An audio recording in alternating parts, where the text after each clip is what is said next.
Hey everybody, Nick Espinosa, your chief security fanatic here. Don't forget to subscribe. And today we're going to talk about AI. We talk about it pretty regularly here. But today I'm asking the question, how do you fight AI cheating? You fight it with paper. This is interesting. Old school's back. And Lucas Ropek of Gizmodo had a really good write-up that was cribbing from Wall Street Journal. And quite frankly, let's dive in, because if you know anything about the education system, especially when we're talking about colleges and universities, and I happen to sit on the board of Roosevelt University, it is no secret whatsoever that AI is wreaking havoc in the educational system. And with easy access to things like ChatGPT, Anthropic, Claude, etc., basically they're answering any question. They can write essays, all this kind of stuff. High school, but especially college students, really have begun to cheat their way through life, essentially just letting the algorithms do the work for them, do the thinking for them, and now the test taking as well. So it's no surprise some educators are basically ditching digital and going analog, and that's basically an effort to stem the tide of what is essentially anti-intellectualism sweeping the nation, right? I recently talked about this and from a different perspective, and one student said, well, if I have to go from point A to point B, why not use a car? But the point is the journey, right? You're not learning anything, and that's a huge issue. So the Wall Street Journal, as I mentioned previously, did some digging, and they actually discovered that the sales of Blue Books, you might remember Blue Books if you're my age or older, back from high school and college days, basically Blue Book sales have actually been going up in the past year or so. And so, citing data from a number of large public universities, the Wall Street Journal noted that bulk purchases of these booklets,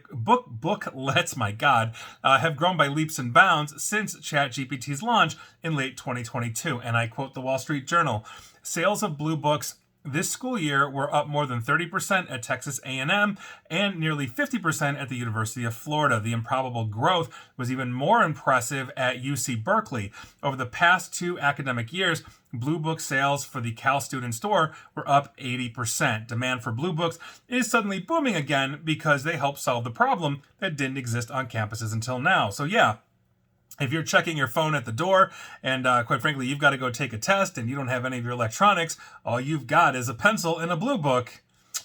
Basically, it's game on. We're going to see how well you studied or how much you use ChatGPT, right? So even that said, while the return of Blue Books may be a step in the right direction, they're not going to fix the entire broad range of issues that are caused by students' AI use. So Philip D. Bunn, he's an assistant professor at the Covenant College in Georgia, has a blog, and he recently wrote an essay on this, basically, and this is a huge issue, essentially saying that, until ChatGPT came along, writing and essays were a great indicator of a student's intellectual capacity, and it's very difficult to fake that unless you went to the trouble of hiring a ghostwriter, but ChatGPT replaced a lot of that. So Bunn wrote, and I quote, "The process of writing a paper outside of class cannot simply be replicated in a Blue Book exam, and something serious is lost if we give up entirely on the traditional essay, whether those essays are more analytic, argumentative, or research-based."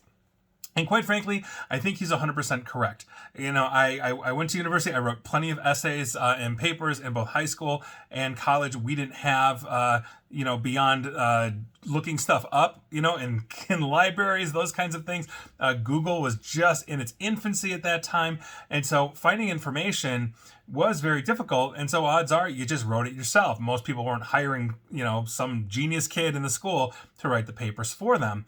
And so it really made you research. It made you think. It made you expand your mind. You weren't just given answers that you regurgitated or re-edited and slapped on a page. You actually had to think. You actually had to learn. So that's the thing. If the return of pen and paper is a promising sign, America's educators are not out of the woods yet, even close, because a recent survey found that 89% of college students had admitted to using ChatGPT to complete a homework assignment. And AI detection tools, quite frankly, suck at this. I've done videos on this and segments on this. They run on a system of perplexity. And so the more something is out there in the internet, the more they train on, the more they simply assume that it's written by AI. So if I write the word or phrase rather I'd like to have a cup of blank. You might be thinking cup of coffee, cup of water, cup of tea, whatever it is.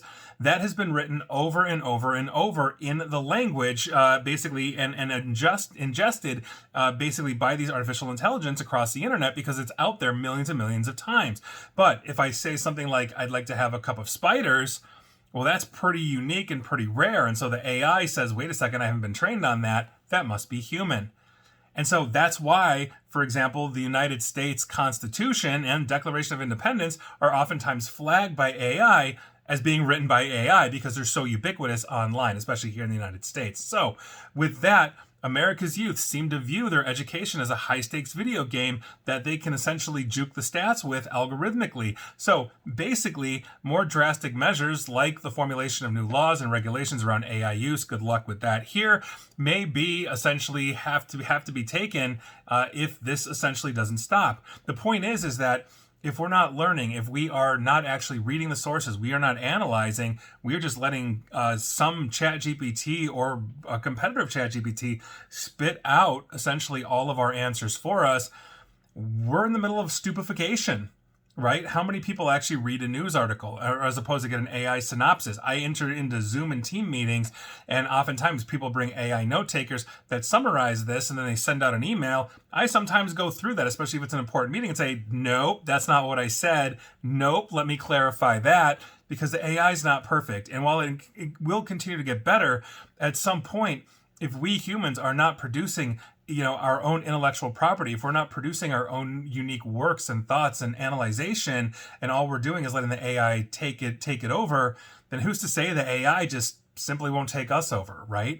Because all we're doing is relying on them. And studies have shown, like a Google search, people see the answers an AI gives them as authoritative, even though they can oftentimes be demonstrably false or partially false as well. So this is a big issue. This is a shot across the bow. I'm thrilled they're bringing back blue books. I do think we need AI regulation, especially on this kind of front. And quite frankly, I wish we actually did have reliable detectors for this, because quite frankly, if the kids can't think, the next generation's got some serious problems. And please like, share, follow me here on Facebook and Twitter at NickAESP. And please feel free to subscribe to me at YouTube as well. And as always, stay safe, stay online, and please attempt to stay private, secure, and informed. Take care.